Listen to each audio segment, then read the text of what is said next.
Please. Lucas is not here. He's never coming back. Demons, witches, and devils have been around in religion and life for nearly as long as people have been around. This extends into movies, as since the very beginning of motion pictures, we have attempted to capture the fears of these types of things on film in a number of different ways. Most of the media we see on it is built out of existing ideas to create a new narrative that looks to capture the interests of the general public enough to make a profit or base a movie on it. While it's safe to say that most people know of the book and the movie of The Exorcist, something like The Rite, that more or less came and went in the early 2010s, proves that it also has an interesting story to tell. Whether or not you believe in religious supernatural events found in either the book or movie, it's interesting to see how closely a movie follows the events of a book or real life.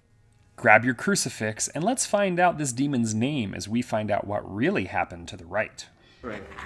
Save this man, Lucas Trevant, your servant. I'm no servant. Because he hopes in you, God. Hope is dead. That the enemy have no victory over him, Lord, hear us. Lord, hear us. He can't hear you. He's not here. God is dead. The movie was a collaboration between Warner Brothers and New Line Cinema with the hope of starting the year of 2011 off right. No pun intended there. While it was released in January, a month where movies, especially horror, go to die, it actually did okay. It was made for $37 million and pulled in $97 million at the box office. While critical response was mostly negative at 33% and 21% on popular aggregate sites, Roger Ebert actually gave it 3 out of 4 stars and was pleasantly surprised by what the movie was trying to do and say.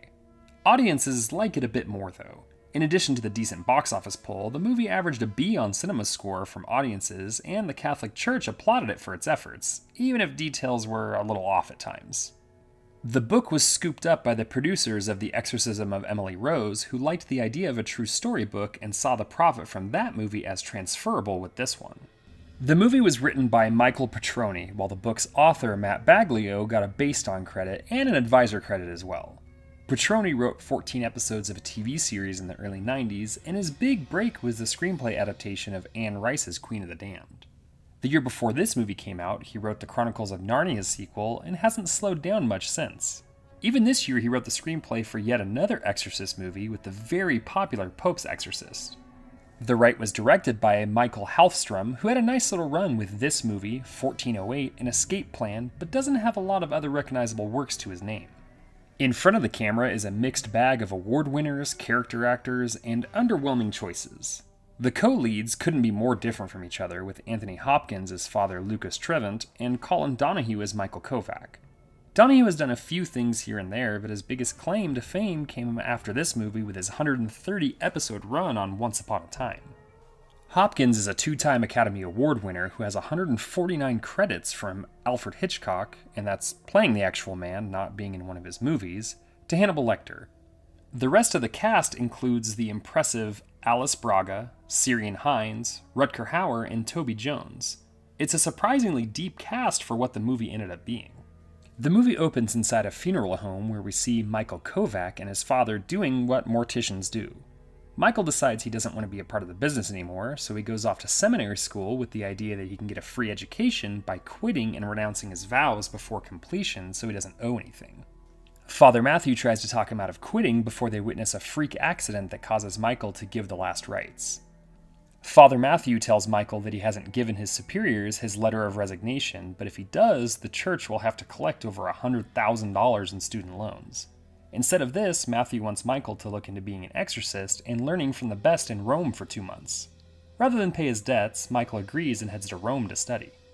The movie Michael Kovac was in real life Gary Thomas, but unlike some of the movies we've covered, there's some truth here.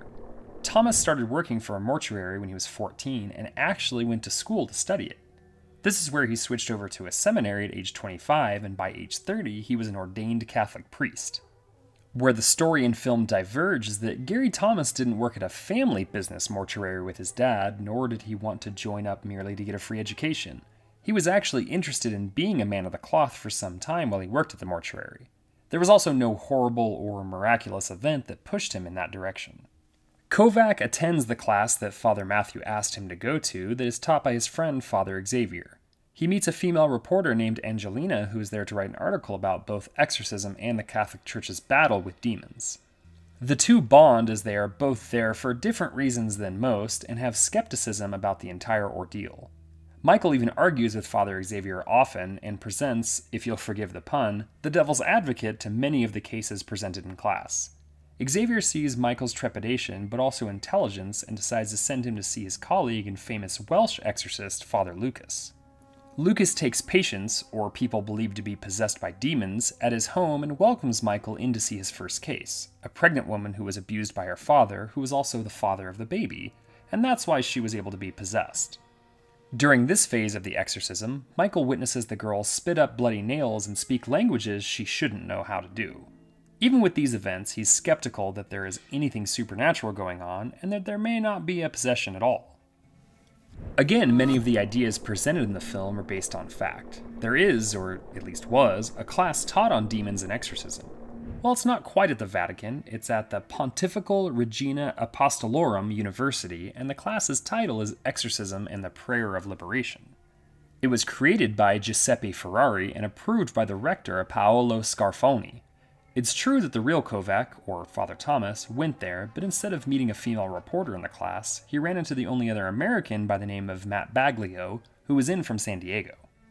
Baglio is actually who wrote the book that the movie's based off of, and the two men would go on to witness multiple exorcisms and events together, mostly. Unlike the film, though, where Father Xavier sends Michael to Father Lucas, in real life, Father Thomas felt he should see the real thing and apprentice under one of the many exorcists there.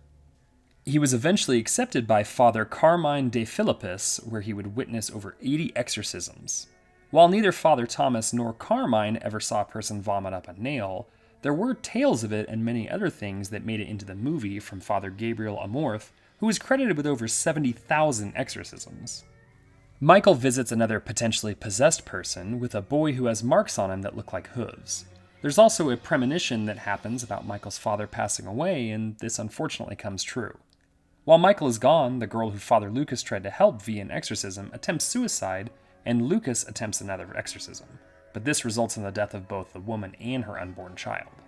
Father Lucas becomes despondent after and loses some of his faith. This allows a demon named Baal to possess him, and he starts doing bad things around the city. Michael finds him outside his home in the rain, and he and Angelina decide to perform the exorcism themselves when they are unable to get a hold of Father Xavier. It isn't easy, but they're able to get the demon to admit its name and help Father Lucas expel it. Michael decides that he will stick with his faith and become an exorcist. This section of the movie is far less closely bound to the true story of the book and the events it's based off of. The real Father Carmine was never taken over by possession, though he claims that he has been attacked both verbally and physically by demons and those they possess like all exorcists have. Father Thomas's dad in real life didn't die and make him head home while he was in Rome, nor was his father the head of a mortuary. Much of the final act of the movie was a work of fiction based loosely on what Baglio and Father Thomas observed during their time together. Nothing Father Thomas saw or did in Rome convinced him to stay with the church and be an exorcist, as he was already more than committed to his craft. He was a much older man than portrayed on film, and at the time the film came out, he estimated about 6 hours a week of his time was devoted to exorcism-related activities.